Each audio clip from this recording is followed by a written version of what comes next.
What's up, everybody? It's Gomlet back again with more Momir's Madness. 3 days till War of the Spark.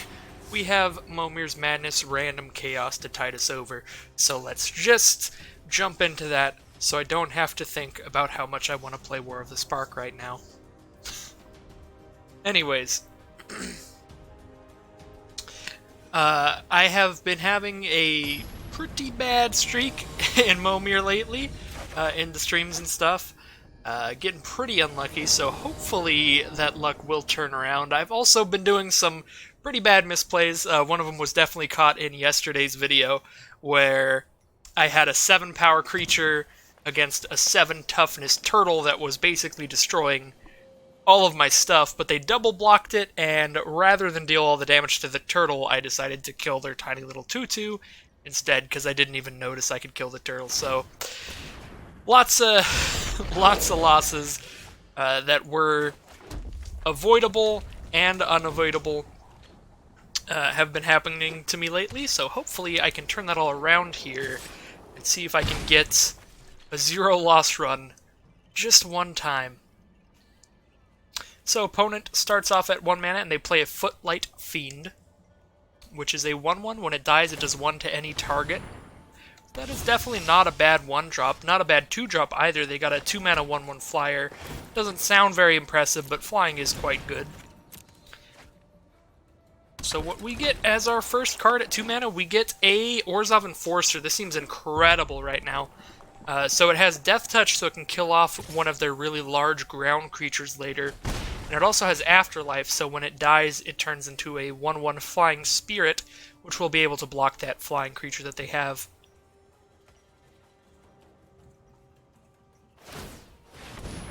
3 mana for our opponent now. They get a Gutter Snipe, which is just a 3 mana 2/2. Nobody's going to be casting any instants or sorceries here. Jadelight Ranger, quite the powerful 3-drop. It draws us 2 cards when it enters the battlefield, so it came out without us having to discard a card for it, and it gave us an additional card, basically.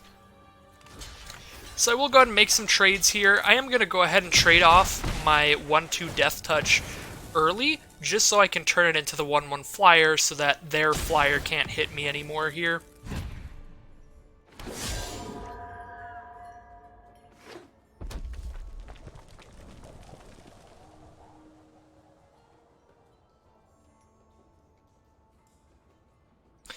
And that's mainly because I know that I have the mana advantage this game. They started with 1 mana cards and did not skip any turns, so I will definitely be playing cards that are much larger than theirs once we hit the late game. Not only because I actually skipped 1-drops, but also because I've now drawn 3 cards total thanks to Jadelight Ranger and Direfleet Interloper.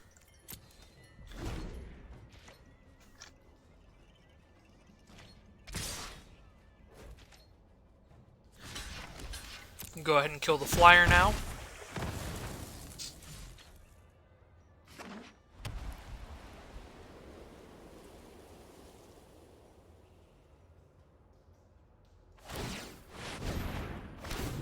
Opponent goes for a 4 mana card, interesting.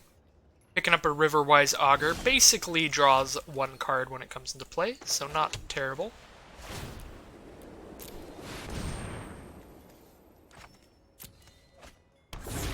At 5 mana, we get Djinn of Wishes. That is a 4/4 flyer. Very strong card in Momir, just 4/4 flying. It's especially strong on this board because despite them being at 6 mana, they only have a 2/4 and a 2/2 on the board. So it also just blocks everything that they have right now.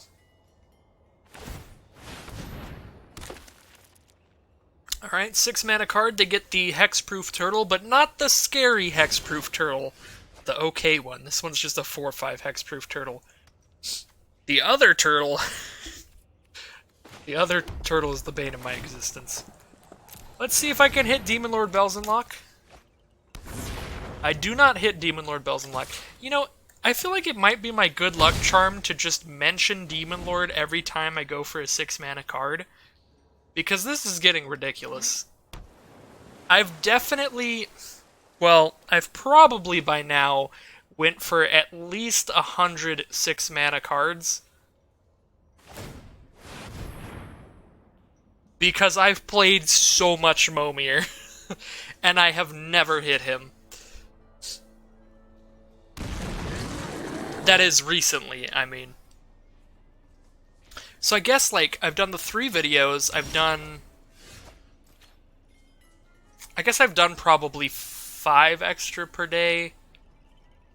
Okay, I've played about 7 Momirs a day, if you count what I've done on stream and just off stream.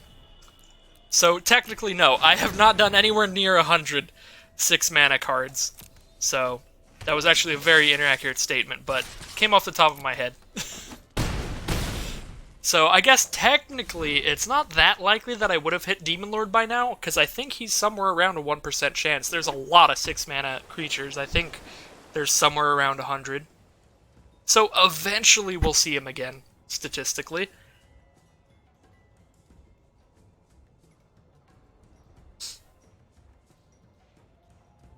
I've definitely went for at least 106 drops if you count the old Momir formats. But that doesn't count because I have gotten Demon Lord before this week. Alright, well, we won the first game pretty handedly. We just got flying creatures and they didn't. Pretty simple, lackluster way to win a Momir game. It happens a lot. Yeah, not a whole lot to say there. I do think even if our luck was on par, I probably would have won that game, just because I managed to get to higher mana costs than them since they just started spamming out at 1 mana.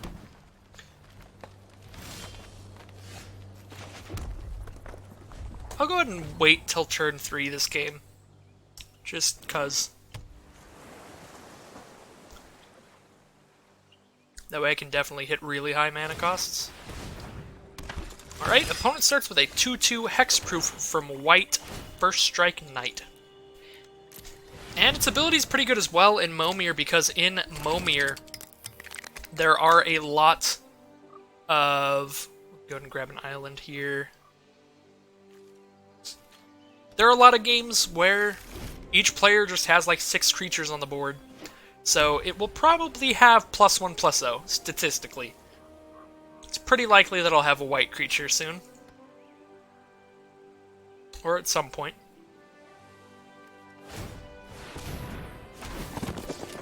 Centaur Peacemaker. Both gain some life. Oh, I forgot, if it's on either side of the field, if anyone controls a white permanent. So that's really nice that they got the Peacemaker there to just buff it up immediately. So that is a pretty scary creature there. Would love something with more than 3 toughness, but that's not super likely. And we don't get something with 3 toughness there. But we can double block the knight with both of these 2/2s. They get to first strike one of them for 2, and then the additional damage goes on the other one. But the other one does not die, and then the other one will kill the knight. So, they are large enough to block the knight, at least. That is a Raging Registar for our opponent. That's a 4/4. Whenever it attacks, they get to do 1 damage to any target.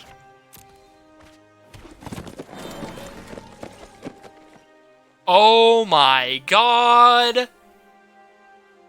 Wow! I just got a 5/5. Whenever you tap a land for mana, add 1 mana of any type that land would produce.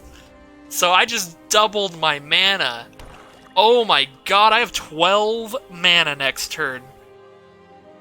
That's actually insane.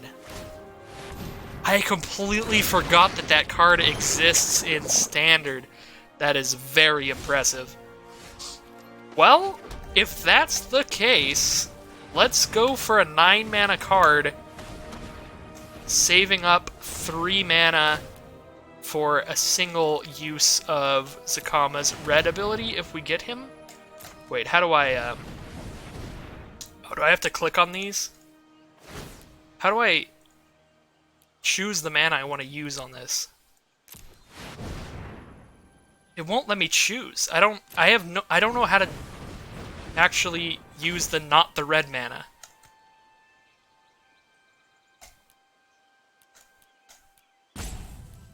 Whatever. Well, since I can't do that, let's just go for 10, because this... Nah. Nah, let's go 12. I can't decide what I want to do here. I have so many options. We're gonna go for 12. Let's just get Galta out here. Galta's good. God, I'm so bad at decisions. You can't give me a Nikia, because now I'm just gonna sit here forever.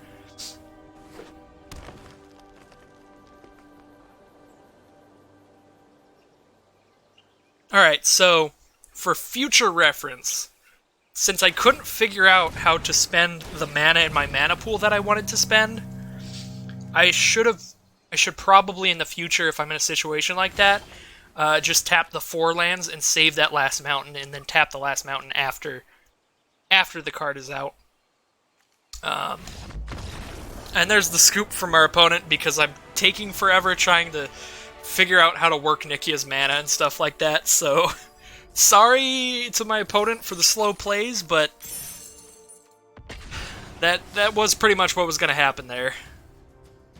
Nikia just is ridiculous.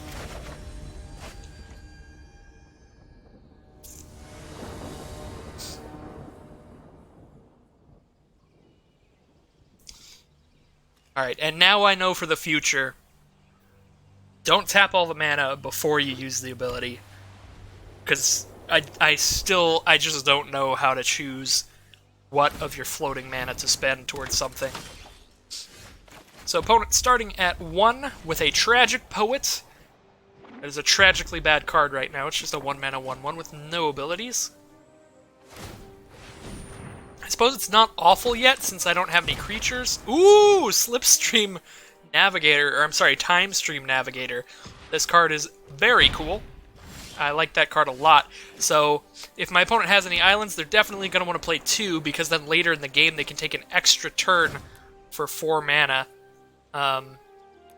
So that could be game ending, depending on what they have on the board when they use that.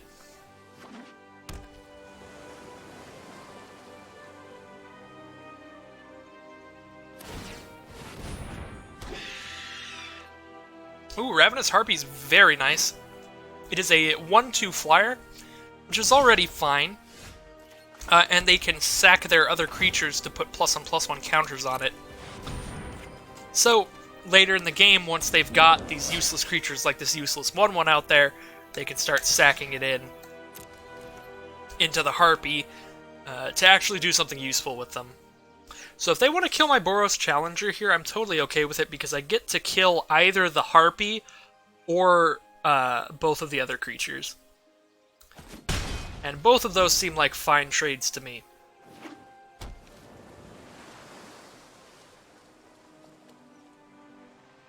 So yeah, they would have to triple block and let me kill whatever I want, which I think would probably be just killing both the 1/1s if they blocked there. So how big does Boros Challenger get? Just +1/+1, so we're definitely not using that ability. I would maybe consider it if I had a creature that I'd be able to mentor off of the attack here, but I don't have a 2-power creature out, so I'm just going to make another card rather than pump the Challenger. It's a 2/4 that makes my dinosaurs cheaper. I'll go ahead and attack with the Onaki Ogre. It either trades for the 3/3 or both the 1/1s, or pokes them for 4, and those are all fine things to happen. There's the 4th different land for the Prized Amalgam, or the Awakened Amalgam. I always remember all of the card names slightly off. Like, I remember the cards, the art, what they do, but it's always off, you know? Like, I called this Slipstream Navigator instead of Time Stream Navigator. And I called that Prized Amalgam, which I think is just a different card entirely. Alright, 5 mana. Let's actually discard the island. There are some cards that require double blue to get unblockable. Or discard the plains. I can't even speak. Alright, we got a 4/5 to block stuff.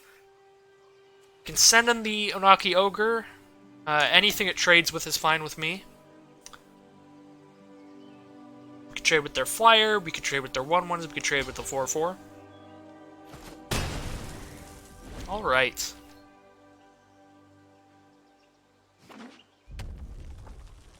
Opponent is at 6 mana.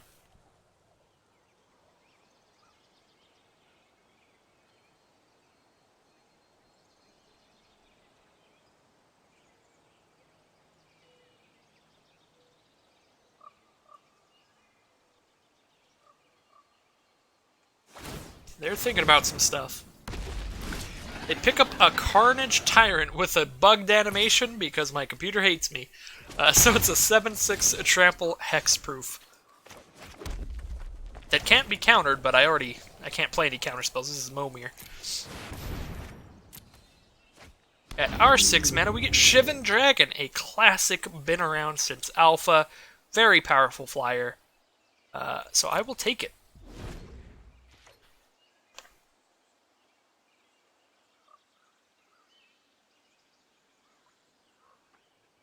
Now that Ravenous Harpy could be bigger than our Shivan Dragon if they sacrifice all of their creatures into it, but I don't see that happening.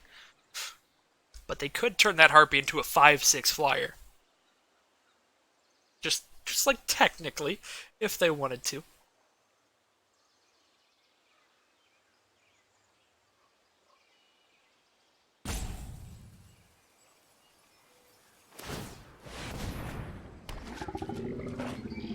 Another 6 mana card. Opponent gets a Bog Stomper, just a 6/5.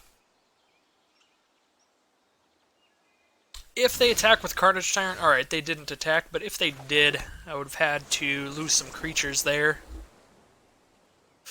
Do I want to Fire Breathe? I don't think I want to Fire Breathe. So I'm just going to play a card here. It could be a haste card, is why I'm just playing it main phase before choosing whether or not to Fire Breathe. So we're set in the Shivan Dragon. They either chump block or take 5. They do take the chump. Oh. They consider the chump block, but choose not to do so. So Ravenous Harpy is getting pretty dangerous because of the Time Stream Navigator. They could take an extra turn since I have no flying blockers. They could play a land and sack 3 creatures into it to make it have 4 power, and then attack me for 4 2 turns in a row, put me to 8. But I think that would leave them dead to the Shivan Dragon. Since they got a Remorseful Cleric as their 2-drop, since they got a Flyer as their 2-drop, they now have a chump blocker for Shivan Dragon, so they can send in the Harpy next turn for sure. Or send in the Cleric if they don't want to sacrifice anything to the Harpy. Which is also fair. Because they are at a low enough life total now that my ground creatures matter, especially when they have double strike with the Ceratops. Alright, so opponent considered an attack with Carnage Tyrant, but decided against it. Goes for another 6 mana card and gets a Scuttle Gator, 6/6 defender on the ground. So the game plan is definitely Shivan Dragon.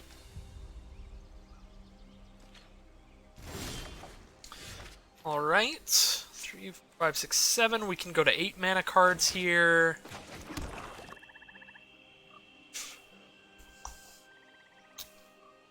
They only have 3 flying power of blockers, so I will just play my 8-drop first.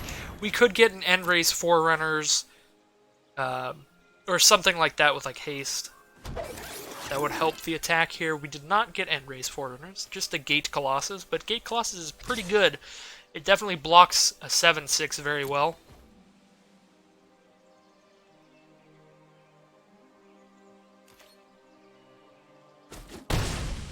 Wow, they just take the damage.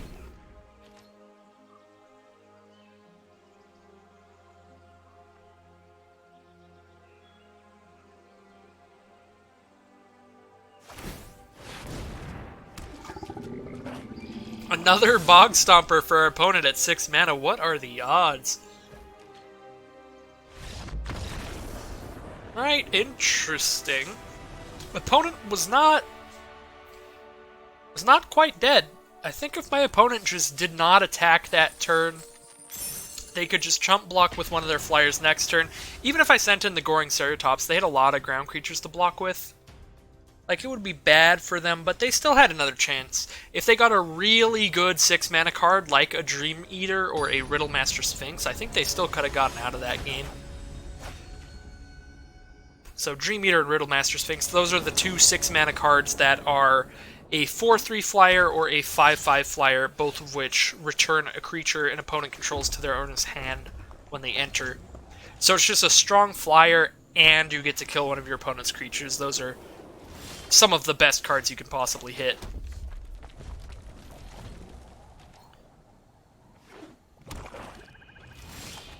Wow, opponent not even going for a 3-mana card. They want to just go the long game. Skymarch Bloodletter is a very good start. Nice little flyer, get some early damage in there until they get something that can block flying.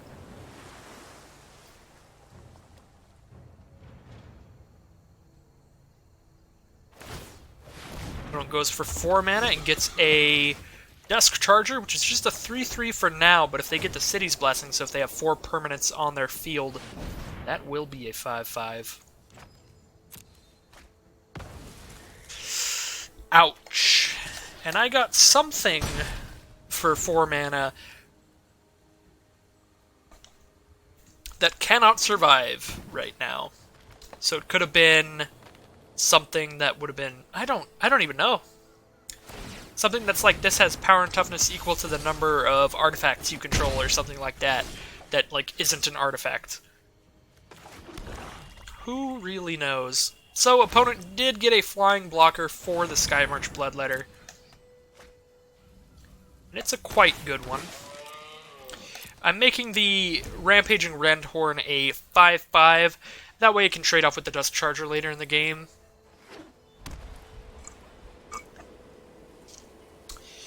The Serra Angel is going to start shredding me to bits here, though. It gets to attack and block, and now I don't have a flying blocker thanks to the Burning Sun's avatar. That does 3 damage to me and one of my creatures, which they choose, obviously, the flyer. Down to 11 already. Things are not looking so good. See what we can get at 6 mana? There are some very powerful cards, like I just mentioned earlier. Psychic Symbiont's pretty good. I wouldn't say it's as strong as Riddlemaster Sphinx or Dream Eater by a long shot, but it is pretty strong. Unfortunately, not large enough to block that Serra Angel, so we are going to have some major problems here. I may even... Oh, Jesus. So... I probably have to trade 5/5s and just chump the 6.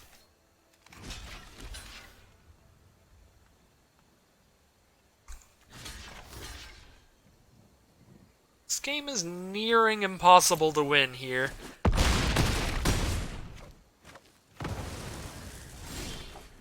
Honestly, I think I have to hope for a miracle right now.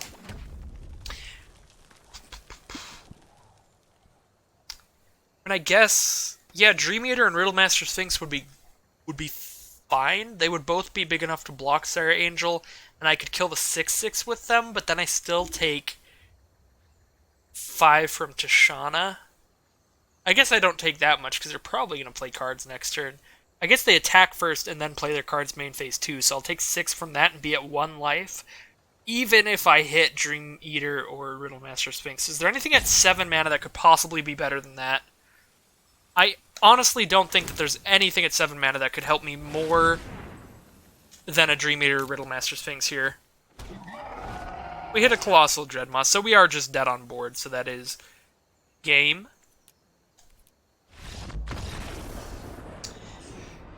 That was a rough one. Just get eaten up by the Serra Angel.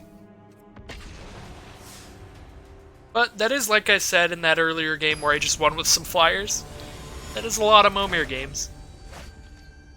The flyer will just get there.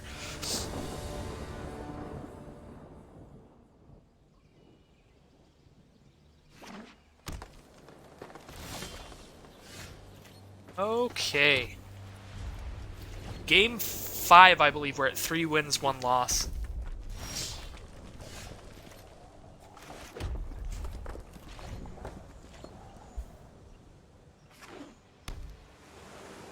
Alright, opponent is at 3 mana. They may start playing cards now. Seems to be the meta. They get a 2/3. Little Croson Druid. It does have a kicker ability, but obviously they did not have the mana to pay the kicker. So just a 2/3, and I just got a 3/2 with no ability, so this is a perfectly fair trade. It is an exact trade, just flippity-floppity. So I would not be surprised if these creatures end up killing each other at some point in this game. Ooh, a Needletooth Raptor is a very good card. So it can chump block something and do 5 to something else. Or it could even just like block a 3/2 and do 5 to something else, which would be insane. So I definitely don't want something like that to happen. So I have to be very cautious during combat here. And that's a 4/2, so I have a 3/2 and a 4/2. So yeah, this turn, they could, if they want to, attack with the Needle Raptor and just, like... and just basically treat it as if it's unblockable, if they just want to get damage in. Because if I block that thing, they get to kill both of my creatures at the cost of that one creature. But it's also helping them a lot defensively, because I just can't attack into that either. Alright, looks like they just attack with the little Druid, so I'll trade the 2/3 and the 3/2. 5 mana here. Do we got anything cool? 3/4 flyer is pretty nice, but that is also a prime target for the Needletooth Raptor.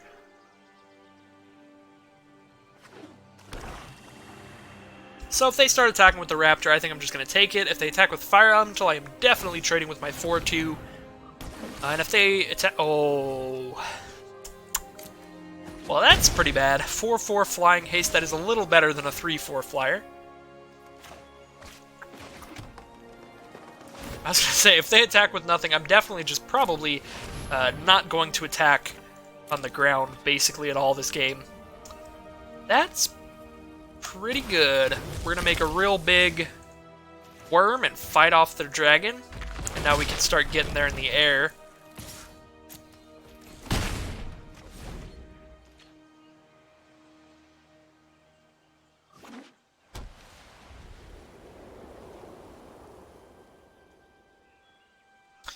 And this Ravager Worm is sweet every time I get it.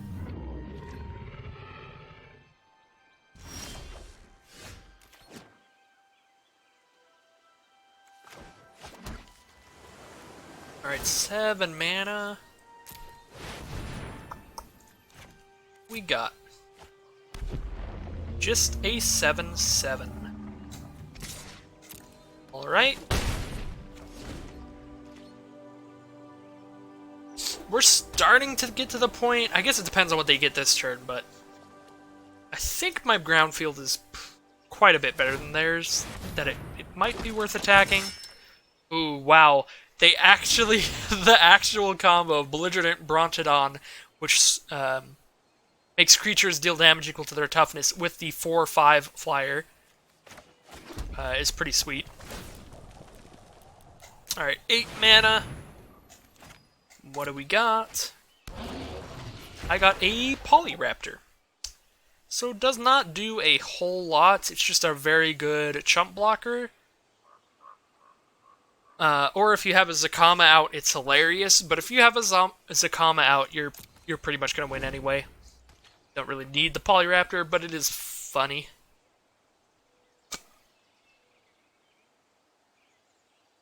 Same with Kazarov, because Kazarov can do damage to anything, or is it only opponent's creatures? I don't remember. Well, Torgar is going to put us to 10, which is really dangerous here, because now I basically have to chump block this, or I'm at 5 life. So I am going to chump block it. Alright. I think our best option is the Zakama Lottery. We've hit 9 mana. We have a 33% chance at something with Reach at 9 mana. I don't think there's a higher chance of something that can block this thing at any other cost. So, we go for 9 mana, go for that 33% chance at a 9/9 Reach. Let's see what we get. Just a Molder Hulk. I am going to have to hit Zakama next turn or the game is over. I'm going to go ahead and pass here.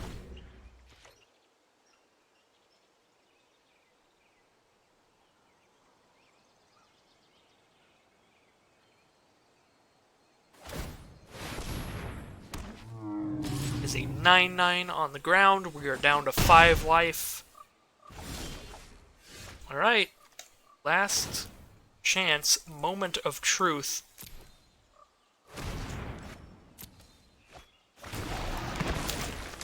That is another Molder Hulk, and that is going to end this game. So, I believe that'll end the event as well, because I think I lost a game earlier. Don't remember exactly, my mind's kind of everywhere today. We'll definitely see.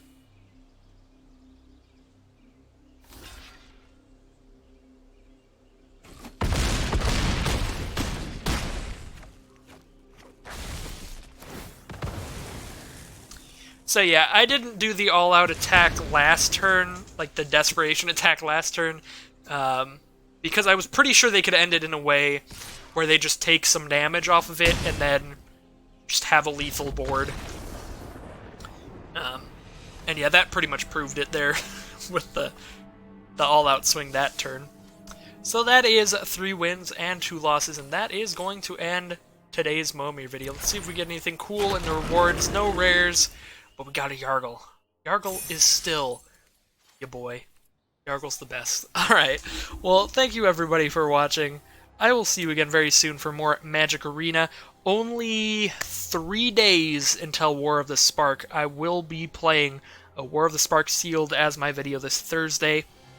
And I believe tomorrow I may be live streaming some Momir, but not tonight. As you can tell by the fact that this video got uploaded very late. I had a very busy day. Didn't get off work till like 3, so yeah, not gonna be any streams tonight, but yeah, if you do want to see more Momir or me playing regular video games and stuff, you can still check out the Twitch channel. I will probably be streaming on it tomorrow. It is of the same name as my YouTube channel. It's pretty simple. But yeah, thanks again, and I'll see you next time.